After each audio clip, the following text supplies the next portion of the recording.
حق چھپانا. حق چھپانا کس کی صفت ہے؟ یہودیوں کی صفت ہے. علم تھا ان کے پاس لیکن علم کے مطابق وہ عمل نہیں کرتے تھے. یہ یہودیوں کی صفت ہے. اللہ تعالیٰ ہمیں عافیت دے. جنہوں نے حق پہچانا اور یہ جانا کہ محمد صلی اللہ علیہ وسلم اللہ سبحانہ و تعالیٰ کی جانب سے بھیجے گئے رسول ہیں، لیکن اس کے باوجود انہیں جھٹلایا.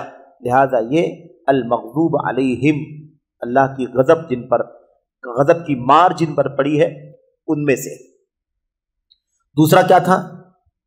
جہالت، جہلا، جو علم کا جو حق کا دعویٰ کرتے ہیں لیکن ان کے پاس اس کا علم نہیں ہوتا. بغیر علم، جہالت کی بنیاد پر عبادت کرنے والے، جہالت کی بنیاد پر دین کا کام کرنے والے، یہ کون ہے؟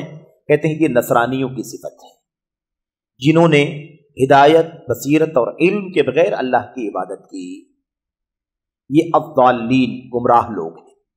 امام ابن المبارک رحمۃ اللہ علیہ فرماتے ہیں جو ہمارے علماء میں سے گمراہ ہوا، اچھی طرح سنیے اس جملے کو، جو ہمارے علماء میں سے، اس امت محمد، بات چل رہی بنی اسرائیل کی، یہود و نصارہ کی، لیکن فرماتے ہیں جو ہمارے علماء میں سے گمراہ ہوا اس میں یہودیوں کی مشابہت ہے. جو علماء گمراہ ہوئے اس امت کے، ان کی مشابہت کس سے ہے؟ پچھلی امت کے یہودیوں سے، کیونکہ یہودی علم کے باوجود بھٹکے، عمل نہیں کیا علم کے مطابق. اور جو ہمارے عوام میں سے گمراہ ہوا اس میں نصارہ سے مشابہت ہے، کیونکہ عوام کیا ہے؟ ان کے پاس علم نہیں، جہالت کی بنیاد پر عبادت کا کام کر رہے ہیں. تو جو عوام یعنی عبادت گزار جہالت کی بنیاد پر عبادت کر رہے ہیں ان کی مشابہت نصارہ سے. اور جو لوگ کیا کر رہے ہیں؟ علم کے مطابق عمل نہیں کر رہے ہیں. حق ہے، علم ہے حق کا، لیکن اس پر عمل نہیں کر رہے بلکہ اس کو چھپا رہے ہیں، لوگوں کو غلط رہنمائی کر رہے ہیں. تو ایسے لوگوں کے اندر یہودیوں سے مشابہت ہے. اور یہی بات آگے سفیان یا حافظ ابن کثیر رحمۃ اللہ علیہ نے سفیان بن عیینہ سے نقل کیا ہے، اور انہوں نے فرمایا من فسد من علمائنا کان فیہ شبہ من الیہود. یعنی کیا مطلب؟ یہ پہلے والی جو بات تھی یہ ابن المبارک رحمۃ اللہ علیہ سے مروی تھی، لیکن یہاں پر وہی بات سفیان بن عیینہ سے ہے، ومن فسد من عبادنا کان فیہ شبہ من النصارى. وہی بات ہے یہاں بھی کہ جو ہمارے علماء میں سے بگڑ جائیں گے ان میں یہودیوں کی مشابہت ہوگی، اور جو ہمارے عبادت گزاروں میں سے بگڑ جائیں گے ان میں نصارہ کی مشابہت ہوگی. یہ ہے علم اور جہالت کا مسئلہ. اس کے بعد آپ دیکھیں اس صفحے کے اندر بھی دو حاشیے ہیں. اصلاح کرنے سے، ایک حاشیہ ہے اصلاح کرنے سے زیادہ فساد برپا کرتے ہیں.